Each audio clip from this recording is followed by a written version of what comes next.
I like when couples are open to trying new ideas or adding an unexpected color, but don't feel like just because you see, in a magazine or on the internet, you see a ton of this particular color palette or this particular style that you have to do the same thing as everyone else. You should do whatever you love.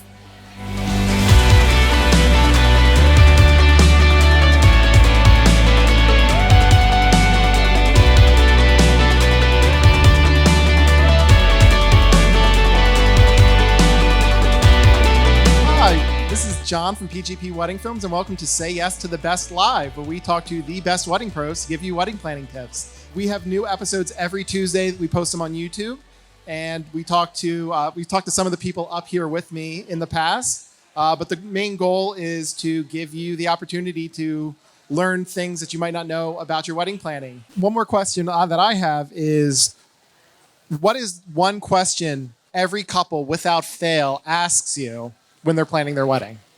For me, it's, do you have a drone? That's what I get all the time. And the answer is yes. Every single client of ours asks us, how do we have to clean the items? How does that work? And we are a completely full service company, so we will bring everything to you before the wedding day. We will help you with all of the design aspects of planning. We will deliver everything. If you'd like us to, we will style and set up everything. We will take it all away and we will clean everything. So basically, you don't have to worry about a single thing on your wedding day or leading up to it. We will take care of all of that, but that's always a big concern for couples. I would say from my standpoint, the question that I always get is, do you have stuff that'll help me plan this? And I'm always like, of course. We have an online portal that has over 100,000 songs that people can listen to. We even segment it with 70s, 80s, 90s, whatever, so they can find their requests real easy. We even have our 200 most requested list. A lot of brides especially get overwhelmed with the amount of songs that we can play, what songs we can play, how they're going to pick them, what song are they going to have for their father-daughter dance, all that kind of stuff. So it starts to get overwhelming. Our online portal has everything that they need to just put it right on in there, make it easy and streamlined so that once they enter in that stuff, everything's done. They don't have to worry about it. It's done, and we'll just execute everything that they put in there. The one question I would say I get is, are you going to be there? And yes, I only do one wedding a day on the weekends, and that's so I can be there to set up, be in the background of the wedding, because Aunt Sally will be wearing a chiffon dress and that corsage is not going to stay. So somebody needs to fix it. And there's always something that, with florals needs to somehow be adjusted or fixed, or there's a bouquet that needs to be held, and where do I put this? So yeah, I'm there the whole time, and then we break down as well, and that's the way I like to do it. So for me, the biggest question is, what are the rules for alcohol for particular venues? And they're all different. So I work with the wedding planner, I work with the venue to figure out, does it have to go through the caterer? Can we bring stuff in? What are the rules and regulations do you have for alcohol and serving alcohol? Our biggest clients are ones that more BYO venues, DIY. You can bring anything in that you'd like. But we can provide guidance to anybody who has to work with a caterer to do their bar. We can still come up with signature cocktails together. Homebrewed events wouldn't be the one serving it, and that's fine. But we can still come up with a menu and different items that you can have at the bar. But really understanding the policies that are around alcohol and serving alcohol. I think a question that people don't ask directly, but what it ends up being in the end is, do you have what I want? Do you have what I need? And most of the time, the answer is yes. Between the store having estate jewelry, custom pieces that we hand sketch, and then everything between not just your classic diamond, but also colored stones, things that match, things that don't. Everything that someone might wear to the wedding is able to be found or created? Yeah, my answer is pretty much like hers. It's the question is, can you do blank? And yes, it's a custom wedding paper studio, so everything is customized. And if the budget is not allowing you to have a fully customized piece, then we have semi-customized. If we don't do it in house, we know so many great, talented frienders that would help us get to create the vision that the couple has. I have a few kind of rapid fire questions for you guys. So just let me know the first thing that comes into your head. Krista's done this. She knows that every time. So first thing, favorite Halloween candy, since we're close to Halloween. Reese's. Is there another one? I mean, I'm just saying, is there another one? It's Reese's. That's what it is. Milk duds.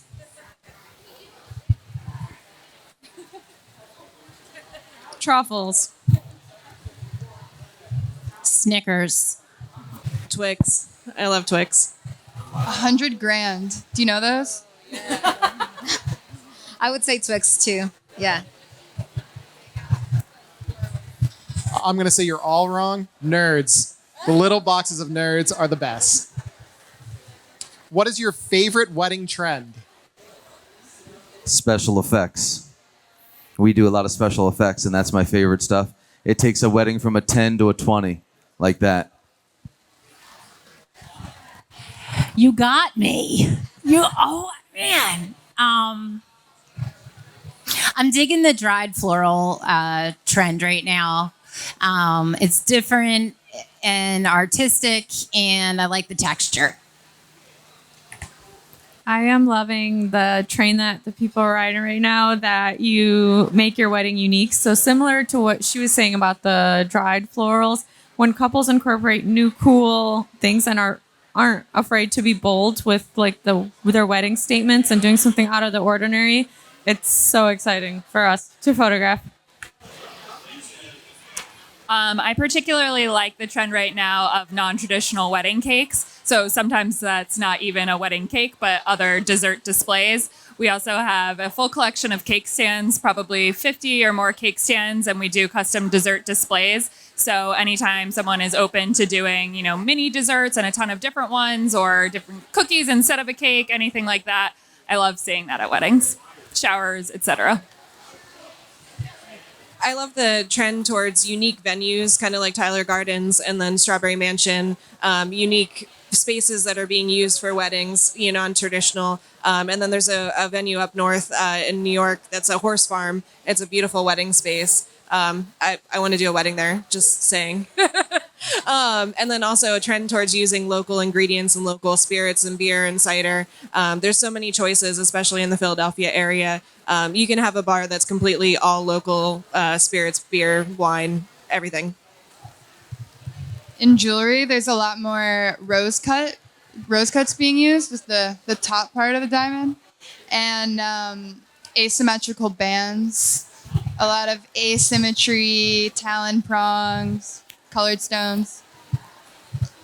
As far as wedding stationery, I love that it's not a trend because it's been there forever. The wax seals and wrapping items, adding texture with textiles to them, not just the twine or like a thread. Those are great, but adding like velvet and chiffon and silk and just like whatever type of material. We had a couple of brides adding the fabric of their wedding dress to the wedding invitation. So those things, they just, love them. So on the same note, what is everyone's least favorite wedding trend that all of the people here should completely avoid while they're planning their wedding? Okay, so I actually love creating these, but it's gotten to a point that the process is very tedious that I don't love it anymore that much. The gold leaf everywhere, like gold leaf on your envelope, gold leaf on your vellum, gold leaf on your invitation, gold leaf everywhere. It's beautiful and I love it, but I've done it so much lately that I would love if that trend would like slow down a little, Not that I don't want to receive any of them,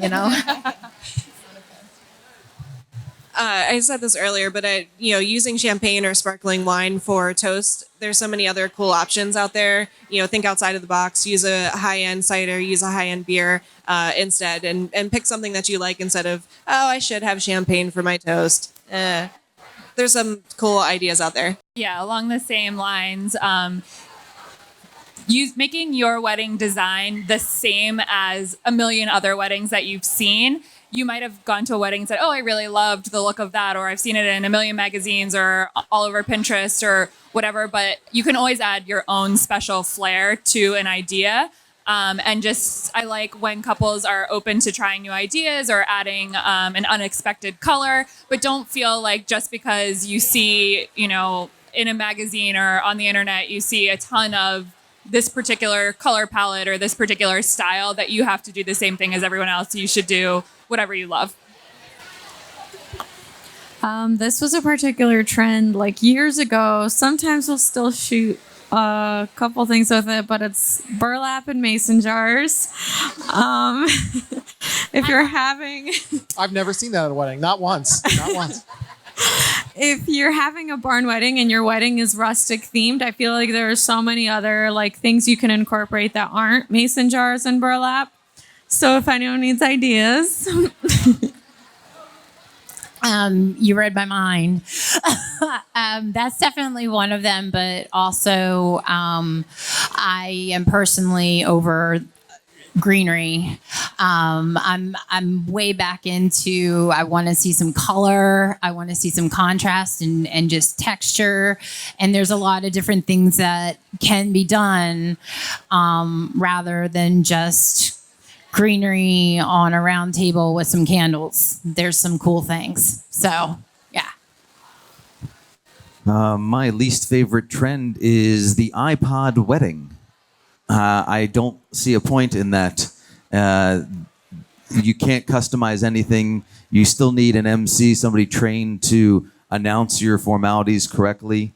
So an iPod wedding to me doesn't make any sense. And along that same lines, picking your entire playlist from start to finish. You're hiring a professional who knows what to do to give you that great packed dance floor. So trust that professional to incorporate what you like and then also get people on the dance floor.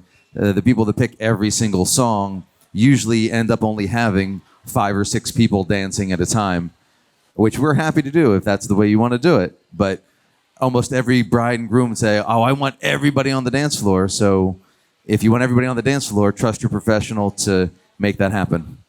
I want to thank my guests. Thank you for being part of Say Yes to the Best Live. Again, we have new episodes every Tuesday. This will be part of those new episodes every Tuesday. So follow us on Instagram, like and subscribe on YouTube. Thank you again to Tyler Garden and Open Air Affairs for having us, and happy planning.